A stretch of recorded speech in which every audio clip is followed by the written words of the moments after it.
So today we talk about business environment. देखिए, what is business environment? So it refers to the sum total of all those factors that means internal as well as external also, okay, which influence the business and over which business has no control. देखिए, business environment में वो सारे factors cover होते हैं, internal as well as external, जो हमारे business को क्या करते हैं, affect करते हैं और जिन पे हमारे business का कोई control नहीं होता. Okay, that all covers under business environment. इन सारी चीजों की जो पढ़ाई हम करते हैं वो किस में करते हैं, बिजनेस एनवायरनमेंट में करते हैं. Types of business environment. Okay, there are two types of business environment. First one is what, internal environment and second one is what, external environment.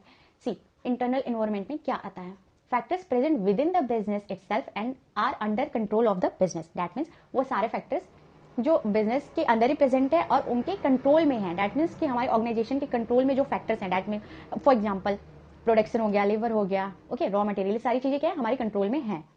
Now external environment, factors exist outside the business and business has no control over these factors. That means कि जो सारे factor जो outside exist करते हैं, present होते हैं और हमारे business को affect कर रहे हैं और उन पे हमारा कोई control नहीं है. Just like political ruling party में कोई change हो गया, political factors. Now we discuss objectives of business environment. Okay, so first one is knowledge of information. देखिए, हमने already पढ़ा है कि business environment हमें क्या provide करता है, all important information. Okay, which are related to what, which are related to change of business. Okay, and it is helpful for our business as well as businessman also, क्योंकि every businessman should be aware of what, of current scenario of their business.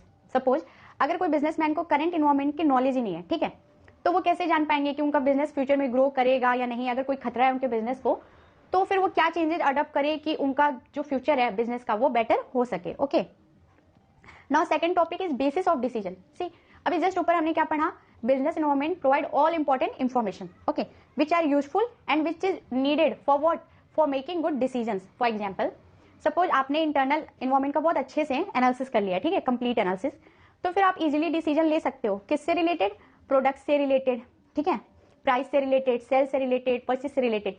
So this is how it is helpful for what, for taking good decisions. Now third point is helpful in making of policy. कितनी अच्छी बात है कि जब आपके पास सारी information है तो फिर आपको पॉलिसी बनाने में हेल्प होगी कि नहीं होगी ना, क्योंकि on the basis of all that information you frame your policy for your business. Okay, now fourth point is technological planning. देखिए, पिछले कुछ सालों से हमारी टेक्नोलॉजी में कितनी इन्हांसमेंट हुई है, कितनी इंप्रूवमेंट हुई है ना. तो क्या था कि अगर हम लोग पहले से अवेयर नहीं होते कि अब अच्छा अब ये चेंज आने वाला है, ये चेंज आने वाला है, तो सडन जब हम फेस करते हैं उस सिचुएशन को तो बहुत ज्यादा प्रॉब्लम आती है, ठीक.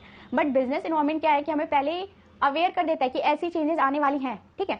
लाइक अब ये सॉफ्टवेयर यूज होने वाला है, तो जो बिजनेसमैन है वो पहले ही उस सॉफ्टवेयर के बारे में जान जाएंगे, उसको यूज करना सीख लेंगे, तो उन्हें उतनी प्रॉब्लम फेस नहीं करनी पड़ेगी उस टाइम पे. Okay, now fifth one is survive in the business. देखिए, बिजनेस एनवायरनमेंट का जब एनालिसिस करते हैं तो हमको पता चल जाता है कि आने वाला पीरियड कैसा होगा. लाइक रिसेशन का पीरियड होगा, ओके, इन्फ्लेशन का पीरियड होगा. तो उस सिचुएशन को समझते हुए हम पहले क्या कर लेते हैं, अपने आप को प्रिपेयर कर लेते हैं उस सिचुएशन के लिए, ताकि हमारा बिजनेस स्टेबल रन कर सके for long period of time.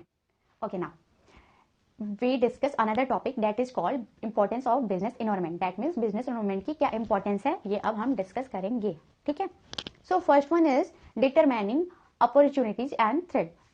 अभी लास्ट टॉपिक में मैंने कवर किया कि बिजनेस एनवायरनमेंट हेल्प करता है किसमें, फ्यूचर में जो भी अपॉर्चुनिटी आने वाली है थ्रेट, उससे अवेयर करने में करता है ना. देखिए, तो अगर हमें पता चल जाएगा पहले ही फ्यूचर में क्या होने वाले, क्या चैलेंजेस हम फेस करने वाले, तभी तो हम सक्सेसफुली मीट कर पाएंगे उन चैलेंजेस से. सो इस तरह बिजनेस एनवायरनमेंट हेल्प करता है सारे बिजनेसमैन की कि वो फ्यूचर में आने वाले चैलेंजेस को कैसे फेस करें, कैसे सक्सेसफुली मीट करें, ठीक है. एग्जांपल लेते हैं, अपॉर्चुनिटी की एग्जांपल ये है कि कोई अगर फ्यूचर में चेंज होने वाला है, टेक्नोलॉजी इन्हांसमेंट होने वाली है, तो वो चीज़ हम पहले ही सीख लेंगे ना. हमें पता है कि फ्यूचर में ये सॉफ्टवेयर यूज होने वाला है, तो हम पहले से वो सॉफ्टवेयर चलाना सीख लेंगे, उसका यूज करना स्टार्ट कर देंगे, ठीक. थ्रेड की एग्जाम्पल ये है कि जैसे कुछ साल पहले अभी ये था कि प्लास्टिक बैन होने वाला है, ठीक, बट हुआ नहीं. तो मोस्ट ऑफ द बिजनेसमैन ने क्या किया, प्लास्टिक को यूज करना स्टॉप कर दिया, मतलब बंद कर दिया, वो प्लास्टिक नहीं यूज करते थे. They were started using renewable bags. Okay, now second one is giving direction for growth. See, जब भी बिजनेसमैन एनवायरनमेंट से इंटरेक्ट करते हैं तो उन्हें आइडिया लग जाता है किस चीज का, कि किस एरिया में उनका बिजनेस क्या करेगा, ग्रो करेगा, ठीक है.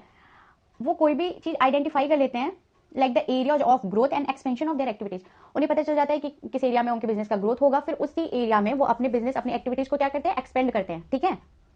Now third one is continuous learning.